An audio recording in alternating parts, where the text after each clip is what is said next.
ആറ്റുവേലയുമായി ബന്ധപ്പെട്ട് ഒരാളെ നിങ്ങൾക്ക് പരിചയപ്പെടുത്തിയേ പറ്റൂ.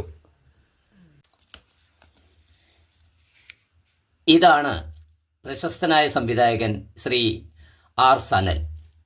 ഇരുവട്ടം മണവാട്ടി, പ്രിയം, പ്ലേയേഴ്സ്, ഗോഡ്സ് ഓൺ കൺട്രി, ഹയ, അന്ധകാര തുടങ്ങിയ നിരവധി ചിത്രങ്ങൾ സംവിധാനം ചെയ്ത ശ്രീ സനൽ സാറുമായി ബന്ധപ്പെട്ടല്ലാതെ എൻ്റെ സിനിമാ ചരിത്രത്തിലെ മറ്റൊരേട് എനിക്ക് തുറക്കാനാവില്ല. ഞാൻ പറഞ്ഞ സനൽ സാറാണ് ഈ ഫോട്ടോയിൽ രണ്ടാമത് പോക്കറ്റിൽ കൈയിട്ട് നിൽക്കുന്ന ചുവപ്പ് ബനിയനിട്ട വ്യക്തി. സംവിധായകൻ അടുത്തിരിക്കുന്നത് പഴയകാല പ്രശസ്ത നടി റീനയും പിന്നെ ക്യാമറാമാൻ ശ്രീശങ്കറുമാണ്. നേരെ ക്യാമറാമാൻ്റെ പുറകിൽ നിൽക്കുന്നത് ശ്രീകുമാർ അരുക്കുറ്റി, ഈ സിനിമയുടെ തിരക്കഥാകൃത്ത്, പിന്നെ സഹസംവിധായകരായ മറ്റുള്ളവർക്കൊപ്പം ഞാനും. ഈ ഫോട്ടോയിലൊരു പ്രത്യേകതയുണ്ട്. ഇപ്പോൾ ക്ലാപ്പ് ബോർഡ് എൻ്റെ കയ്യിലല്ല, ഷാജി എന്ന് പറയുന്ന അസിസ്റ്റന്റ് ഡയറക്ടറുടെ കയ്യിലാണ്.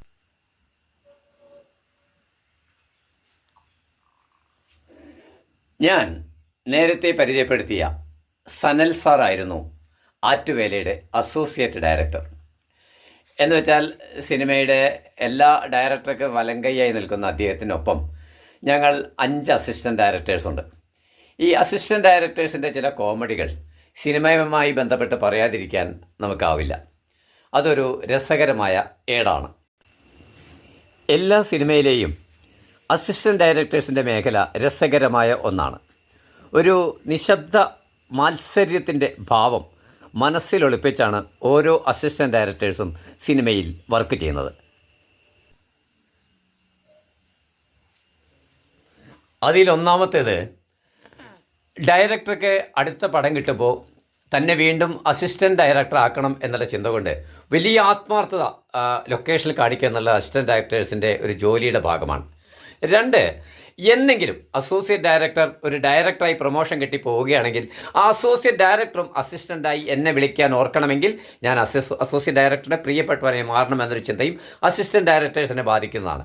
ഇനിയല്ല, ഒരു അസോസിയേറ്റ് പടം കിട്ടി പോവുകയാണെങ്കിൽ ഇപ്പോഴത്തെ ഡയറക്ടറുടെ അസോസിയേറ്റായി പ്രൊമോഷൻ കിട്ടാനും ഒരു അവസരം എനിക്ക് വേണമെന്നുള്ള ചിന്തയിൽ തന്നെയാണ് ഓരോ അസോസിയേറ്റ് ഡയറക്ടേഴ്സും അസിസ്റ്റൻറ്റ് ഡയറക്ടേഴ്സിനും വല്ലാത്തൊരു ആത്മാർത്ഥത തൻ്റെ പ്രവർത്തനങ്ങളിൽ, അത് ഭാവി ഡയറക്ടർ എന്നുള്ള നിലയിലുള്ള ചില എന്താ പറയുക അന്തസ്സ് കൂടി അവരുടെ മേഖലയിൽ കാണിക്കുന്നു എന്നുള്ളത് രസകരമായ ഒരു കാഴ്ചയാണ്.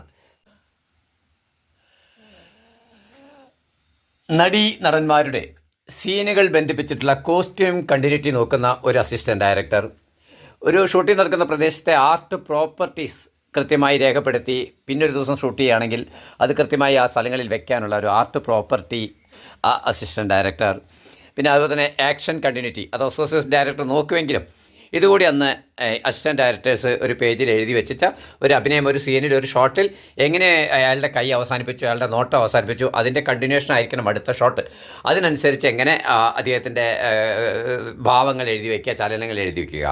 അങ്ങനെ മേക്കപ്പ് കണ്ടിന്യൂറ്റി, കാരണം ഇപ്പോൾ കാതിൽ അണിഞ്ഞിരിക്കുന്ന കമ്മൽ ഏത് ഒരു സീനിൽ, അത് അണിഞ്ഞിരിക്കുന്ന മാല ഏത്, ആ ഒരു സീനിൻ്റെ കണ്ടിന്യൂറ്റി ഉണ്ടെങ്കിൽ അതിൻ്റെ തുടർച്ചയായി അവരണിഞ്ഞിരിക്കുന്ന വസ്ത്രം ഏതായിരുന്നു, ഇതൊക്കെ പിന്നീട് ഒരു ദിവസം ഷൂട്ട് ചെയ്യേണ്ട അവസ്ഥ വരികയാണെങ്കിൽ അല്ലെങ്കിൽ അതിൻ്റെ ബാക്കി വരികയാണെങ്കിൽ അത് കൃത്യമായി എഴുതി വയ്ക്കുന്ന അസിസ്റ്റൻറ്റ് ഡയറക്ടേഴ്സ്.